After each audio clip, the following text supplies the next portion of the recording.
Hey guys, it's Video Vengeance and Happy New Year, because I'm recording this video on the 1st of January 2015, and it's been a pretty good year for me. I mean, there were a couple of things that happened. You could say that it hasn't been a year that was so static, if you could say so, but things happened. But I'm hoping that I got pretty well over them. There were a couple of things that didn't go so well, but yeah, you can't win them all. And also I'm hoping my channel it will be 1 year old on the 31st of January, 31, yeah. The last day of January will be the day my channel will reach 1 year, and I'm hoping that I'm going to reach 1000 subscribers by then. But I think I will, because I have to say I just reached 900. Actually, as I'm recording, I have 903. So thank you very much and welcome aboard to all the new viewers, and I hope you'll have a great time. And also, because I'm going to reach 1000 subscribers, I'll do a contest, and most of the people just do a replay contest, and usually that requires not only a lot of viewing, but also, let's say, not all the people have the same chance, and of course better players, yeah. But I wanted to do something a little bit different, like I did when I started my channel. When I started my channel, I did a contest where you had to submit your best ammo rack, and the best ammo rack won, pretty much based on the damage, and there were chosen 2 best ammo racks, and you guys voted. Actually, there weren't really you, because back then my channel was just at the start, and there were only a handful of people voting. Right now there will be a lot more people. There are 1000 of them. Hopefully will be by then. In fact, yeah, of course they will, because I'm doing this when I'm reaching 1000 subscribers, so what the hell. Yeah, so as I was saying, I was thinking the replay contests, as I said, looks a little bit too mainstream. There is a high chance I'm going to do that, but also what I was thinking would be really interesting to do a contest where yeah, every time I hear this German guy talking, I have it looks like he's talking over me, so this is why I'm pausing sometimes. Yeah, so what I was saying, I'm thinking about the contest of showing the best kill you did while jumping over a tank, or something like that. So stuff really funny to see. Anyways, I'm still rattling about all that stuff, and we still haven't noticed Sergey. In fact, most of you probably didn't are paying attention to the replay more than what I am saying, and I should probably do the same. So we have here Sergio in his E50M. It's a tier 10 game. There are actually 5 tier 10s per team. The enemy team lost 1 tier 10, we also lost 1 tier 10. And the scores are 4-3. And by the time I was talking, he did a couple of sniping into 11-3 or 113, however you want to call it, and then he should put a couple of shots into an M103, advanced, killed the Lorraine, and now he's putting shots into this object 704. Stalker Radu, his platoon mate, rushed the object 704 successfully, and they managed to take him out. Score is 6-5, 6-6, and by looking at the mini-map we can totally see that the town is getting screwed. All those guys are going to die, and probably most of those tanks that are right now in the town are going to try and defend, because this is the most common sense thing you can do. And now, as you can see, he's playing very aggressive against this T-54. Let's pause this for a second. As you can see, there are some tanks in front of him, so what he's trying to do now, this is why he also repairs very quickly, he's trying to kill this T-54, and also he wants to make out of the T-54 some sort of cover. So he managed to kill a T-54 in a nice place. He kills the Su-14 too, and he managed to pull the scores back to 8-8, but still enemy IS-7 in front of him. He puts one shot into the lower plate of the IS-7. He's trying to move so that the IS-7 can't really aim. Well, he makes the IS-7 shoot into the ground, so now he's coming. He knows he has one full shot. He leaves the IS-7 on 914 health. Now the IS-7 fires again. He bounces. He puts one more shot into his lower plate. Stakarado is really caught into a bad position, and he dies to the E50M heavy. He gets hit by the IS-7 and he is left on 480 health. He just turns the turret in time in order to avoid being penetrated by the IS-8, and now he's backing off because that would be a really bad position, a really bad decision actually, to stay there. So judging by his health, he is probably going to survive one more hit from any tank except the 100s. And also the E75, if he has a Top Gun 490 average damage, it can really one-shot kill him. Basically only the IS-8 and the T-57 Heavy won't destroy him in one shot. And so he really needs to be careful about this and try to make uses like he did until now with his armor, because he did some very well good angling and positioning in order to profit as much as he could from that armor. He puts a shot to the side of the E75.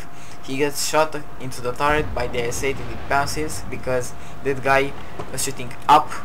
Actually looks like it hit the upper plate, so yeah, there was absolutely no chance the shot was going to penetrate. So right now he's backing away. Actually he wants to take a couple of shots into this T-57 Heavy because it is a really dangerous tank. Even though, let's say, the T-57 Heavy has a health disadvantage, if he doesn't one-shot kill that T-57 Heavy in a 1v1 fight, the T-57 will win because it has an autoloader. Now, capping in this kind of situation wouldn't have been at all a good idea, simply because if there was a tank going for the cap, it would mean less firepower to kill all those heavy tanks, and also they wouldn't be able to cap in time, so they would just die faster. So because nobody capped and they all stayed to fight was a good thing. Now the scores are 10-12 and Sergio really needs to do some tricks here in order to pull off a win from this match. He's got 5 kills and he's trying to put as much distance between him and those guys because he has 2 advantages over them: mobility and accuracy. And the mobility can't really be used because they are grouped, so he can't really try and brawl with one of the heavy tanks, but he can totally make use of the accuracy. Now we're going to see some things in chat that are going to happen, but I'm going to get to that when they start really happening. There will be some talks within him in the SU-14-2, and you're going to see some really poor decision making to that SU-14-2. I'm sorry if you're watching this video, but you said some really stupid crap. And he puts 2 shots into the 100, doesn't manage to kill him, but he's on very low health. He puts 1 blind shot, it probably hit but didn't penetrate. He's loading some hit, then aiming at the other E100. Now if this hit shell would have been an APCR, it probably would have penetrated because it looked like it hit the side of the tank. The other shot, it misses by a little. Now the 100, he really needs to make this 100 the one shot. Now there is a one shot. So all the remaining enemy tanks except the IS-8 are one shot kill. Actually the T-57 Heavy is on 800 health.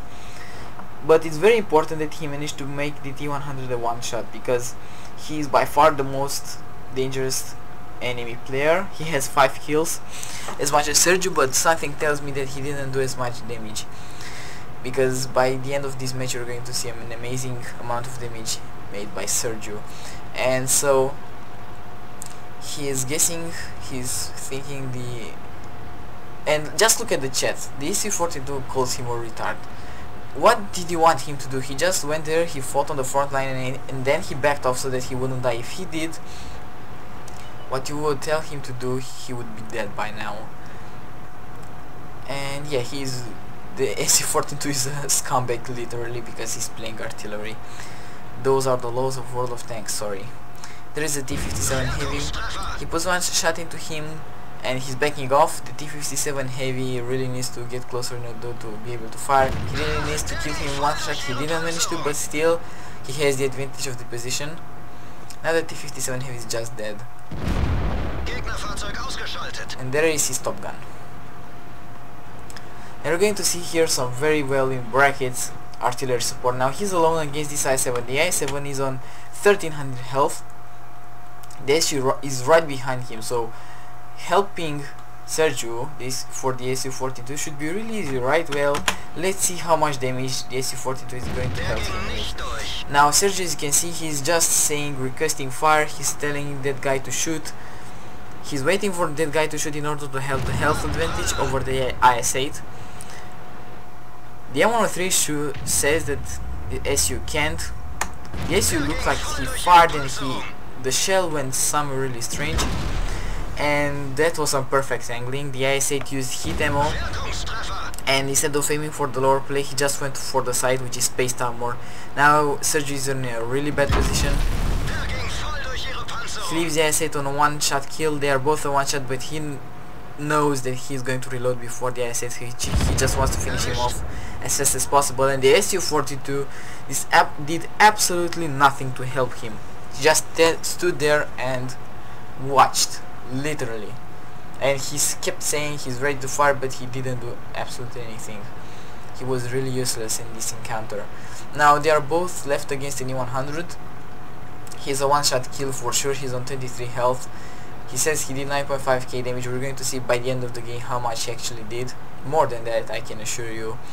And even the fact that he's on such low health, also he has accuracy to kill the 100 from afar, whereas the SU-42 really needs to aim a lot. So and also should really shoot from a closer distance to guarantee the hit. So he's telling him to spot, and the SU-42 doesn't want to do that, and then says fuck you. So yeah, he, as you can see, you can tell by far he's a very, very good player. And then he says he should go to camp. This was actually so stupid. I couldn't believe he told that. Why would you go to cap? The 100 was less spotted in that area. If the 100 was on such low health, he would just camp and wait for Sergio to make a move and kill him with one HE shot. And not even to mention that, as you can see, he's going for the cap. So if Sergio went to try, and another thing, I have to pause this video here because something is going to happen really, really soon. Now, what the SU-42 should do, like a normal person would do, he's waiting for Sergio to spot the 100 so that he will have a clear shot. He has a long reload if he has a Top Gun, so he really needs, and judging by the length of the gun, I think that's the 203mm, that's a very long reload. So he really needs to aim his shot, think where the 100 will be, pre-aim, wait for Sergio to spot him because Sergio might just die when he goes to defend. So basically he needs to keep his shot, but yeah, this is what he should do. He blind shots and he does absolutely nothing, and Sergio says, oh no, why? And yeah, they would really use the SM-42. Just imagine the 100 was in that red tree somewhere camouflaged in dash, just kill Sergio as he popped up. And the SM-42, what would he do? Nothing, because he would be reloading. So yeah, now he has a really good idea where the E100 is. There is really only one place where he could be. There he is. He was not paying attention, and one hit shot to the angled front of the turret was the Radley Walters medal for him. So yeah, this was maybe in some moments a frustrating game, but also that SU-42 indirectly helped him have a better game because he did more damage. So yeah, there's that. And let's see some post-game stats. So 123,000 credits, 4,800 experience with a double, with a premium account, basic experience 1600, Mastery Badge, Ace Tanker, Fire for Effect, Duelist, Hand of God, Redley Walters Medal, High Caliber, and Top Gun. Look at all those targets hit. Team score, he did 9,786 damage. He basically beat my record of damage by 10. Yeah, my record of damage is 9,776. But still he played it very well, very patiently, and did a lot of, in fact he did in every situation the right choice. And let's see the pro SU-14 to 1000 damage, yeah. And detailed report, and let's take a look again. Basic experience 1600. Detailed report, 40 shots fired, 33 of those hit, 29 of them penetrated, and those 29 shots did almost 10,000 damage. He received 9 shots, 4 of those penetrated and 5 of those didn't, and he really knew how to angle his armor. 1700 damage was blocked by his armor, so because he was left on only 23 health, every single one of those shots that he bounced would have ended his game and lost the battle. And he also did some extra 1400 player assistance damage. So yeah, this was a carry made by Sergio, 8 kills and 10,000 damage. So happy new year again, thanks for watching guys, you've been awesome, take care, and I'll see you in my next video. Have an absolutely awesome game, and don't forget, if you think you have ideas for a contest of 1000 subscribers, post them in the comments. Thank you and see you later.